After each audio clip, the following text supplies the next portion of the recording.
welcome to Family History, Genealogy Made Easy. I'm your host, Louise Cooke. Now, if you're like me, then occasionally you're going to want to go back and edit one of your blog postings. And thankfully, that is very easy to do in Blogger. So just head back to your Blogger dashboard, and next to the blue New Post button, which you would click to create another post, you're going to also find the Edit Post link. So just click that and you will see the articles that you've posted with the most recent one at the top. If you wanted to delete the post altogether, you just go to the right-hand side and click the delete link for that particular post. To edit the post, you click the edit link on the far left-hand side of that post title. And this takes you right back into compose mode, and you can make any changes that you want. And then when you're done, just click the publish button.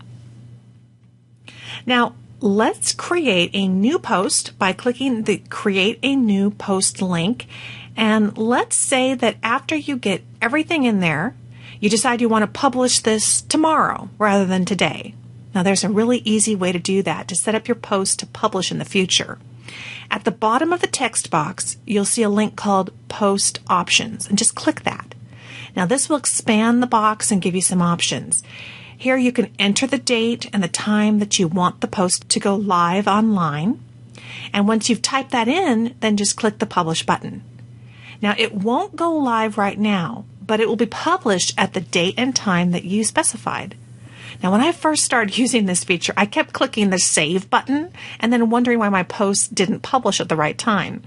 But you have to click the Publish button, even though you're not technically publishing at that very moment. But it's a really neat feature, and it works great when you're going to be going away and you still want your articles to be published every day. Or like when we talked about breaking up a really long article into a series of short articles, then you could create them all now and then just set them up to publish one day at a time, or whatever time frame that you want, and your readers will follow along with you. Now, you probably noticed that you could also check a box in the post options for allowing your readers to post comments. But the best place to set that up is under the Settings tab. So let's do that. So go to your dashboard and click Settings. And this will take you to the Settings tab, which offers a lot of options. Click on the Comments menu link, and here's where you're going to make your selections as to how you would like your readers to be able to interact with you and your blog. Instant communication and connection with your readers is one of the really unique aspects of blogging. And you'll find that most folks who read genealogy blogs are interested in a civil conversation. So you don't have to worry too much about people writing outrageous things on your blog, but you can control that. So let's go through the options here. First of all, there's the Show area. Now, I usually have this set just to show comments, but you can hide them if you want. But when you show comments, it really encourages comments. Under Who Can Comment, I would recommend that you allow anyone to comment. After all, you don't want to prevent that long-lost cousin who finds your family history blog in a search not to be able to contact you. So leave that as Allow Anyone. And for comment form placement, that's just a personal preference, but I find that a pop-up window is really easy for readers to use. And of course, the next really important feature here is the comment moderation. I would recommend that you always moderate your comments, at least when you first get started. This means that when a reader leaves a comment, you will have the opportunity to read it and approve it to be published in the comments section of that blog posting. That way, you can eliminate offensive comments if by chance they happened. But honestly, I have never received anything objectionable in my comments. But occasionally I do get people who are fishing for business and they simply post, "I like your blog," so that they can then tell you about their company and give their website address. So there's no harm in setting it to always approve, and then you can always change it later if you want to. So when you're done, just click the orange Save Settings button. And again, you can change these settings anytime that you want to. So how do you moderate reader comments? Well, just click on the Posting tab and there'll be three options. There's New Post, Edit Posts, and the third item is Moderate Comments. Just click that link. And if you have comments that need to be reviewed and approved or deleted, you can do it right there. And finally, let's talk about how your readers can subscribe to your blog. That's the other really cool thing about blogging. Each of your new blog articles can automatically be sent to your readers who subscribe to your blog. It's just like subscribing to a magazine. We subscribe to a magazine so that we don't have to go to the store every day to check and see if there's a new issue. Well, subscribing to a blog is the same idea, but of course it's free. And like magazines being delivered to your mailbox, blog posts can be delivered to your reader's blog reader or email box automatically. Your readers subscribe to your blog through your RSS feed. Now, RSS stands for Really Simple Syndication, which just means an easy way to send out your posts. But you don't have to know anything about RSS feeds to do this. Blogger does all of it for you. But I'm really surprised how many bloggers, even longtime experienced bloggers, don't bother to make it easy for their readers to subscribe to their blog. Because not everyone who wants to subscribe to your blog and follow it is really going to quite know how to do it or be an experienced blog subscriber. So you will want to make it as easy as possible for them to get started following your blog. And here's a really easy way for you to set that up. Go to this website, google.com/webmasters/ad.html, and I'll have that direct link for you in the show notes. Here you can add an Add to Google button to your blog. That way, your readers can easily add your blog to their iGoogle homepage or to Google Reader, which is a tool that they can use to receive and read blogs. So for choose your content type, select RSS. That's the delivery system. Under promoting, select just one, because we're just going to do one blog. Select the style of button that you want to put on your blog, the large one or the small one, and type your blog address into the box, but it needs to be your RSS feed for your blog.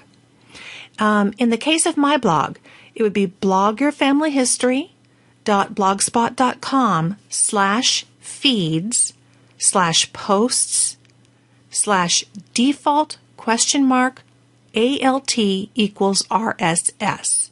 That's the RSS feed. And I'll have that example in my show notes.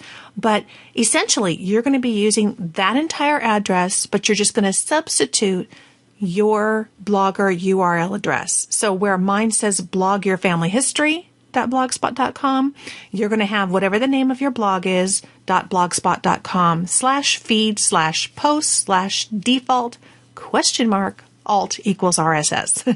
Okay, so that's the address that they use to get the subscription. So we need to tell the Google button that that is the address we are pulling from. And then just click the Generate HTML button. The HTML code, and you don't have to know the code to use this, but we're just going to copy and paste it. That HTML code is what you're going to need to add your button so that it will automatically appear in the box. The HTML code that you need to add your button is going to automatically appear in the box here on the page, and it's already highlighted for you, so all you need to do is press Control-C on your keyboard to copy that code to your computer's clipboard. And then head back to your blog dashboard and click Layout, click Add a Gadget, because we need to add a gadget to put this little button in, and click the HTML/Java gadget. That's a gadget that just allows you to add HTML code, and it will put in there whatever it is your code is for. And a window's going to pop up where you can type in a title such as subscribe to this blog. And then just click inside the big box to get your cursor in there. Press Control-V to paste the HTML code that you copied into that box. That's all you have to do. And then click the Save button. And then back on your layout page, you'll see at the top that the page element has been added. And that just means that your new gadget is there. It now appears on the top, and the gadget says subscribe to this blog. So that sounds a little bit complicated, but it's really just cutting and pasting and adding a new gadget, which I know you know how to do. So you want to see what this looks like? Just click the blue preview button at the top of your blog, and it's going to open up a new window, and there you will see the Add to Google button. Now everyone can subscribe and follow your blog really quickly and easily. I hope those of you who already are blogging add one of these to your blog page because it makes it very easy and flexible for people to be able to follow your blog. So just close that window and click the orange Save button on your layout page, and you are all set. Now, click the View Blog, and let's try it out for yourself. When you click the Add to Google button, you get the option to add a Google Gadget to your iGoogle page that will feature your blog, or you can add the blog to your Google Reader. Now, personally, I'm an iGoogle user. iGoogle is a very powerful tool, and if you're not already using it, you are really missing out. With iGoogle, you can literally turn the Google.com page into your own personal genealogy dashboard. Now, the folks at Google probably didn't design it for that, but with a little know-how, you can really improve the effectiveness of your family history research with iGoogle. If you'd like to learn how, I've created an 11-part series that walks you through the process of how to set that all up step by step. You will be amazed at what you're going to be able to do. You don't have to wait until you can attend one of my classes in person to learn how to do this. If you subscribe to the Genealogy Gems Premium membership, the annual membership, you'll get all of the videos, plus additional videos on hard drive organization, as well as 2 new members-only podcast episodes every month. And I'm actually going to be launching a brand new video series on Google Earth for genealogists. So if you've been thinking about becoming a member, this is a great time to do it because you will have all 11 videos on how to set up iGoogle and get going with that as your personal genealogy dashboard. So whether you add the blog to iGoogle, which is terrific, or Google Reader, you will receive each new blog post when it's published, and you'll have a link to click through directly to the articles and the blog. It's really convenient, and it keeps your blog on the minds and the lists of your readers. Now you're all set to go. You can post your articles, which your readers can follow. As you have more time, you can fine-tune the settings and layouts of your blog. Most of all, have fun. And my best wishes to you for connecting with other researchers with your new family history blog.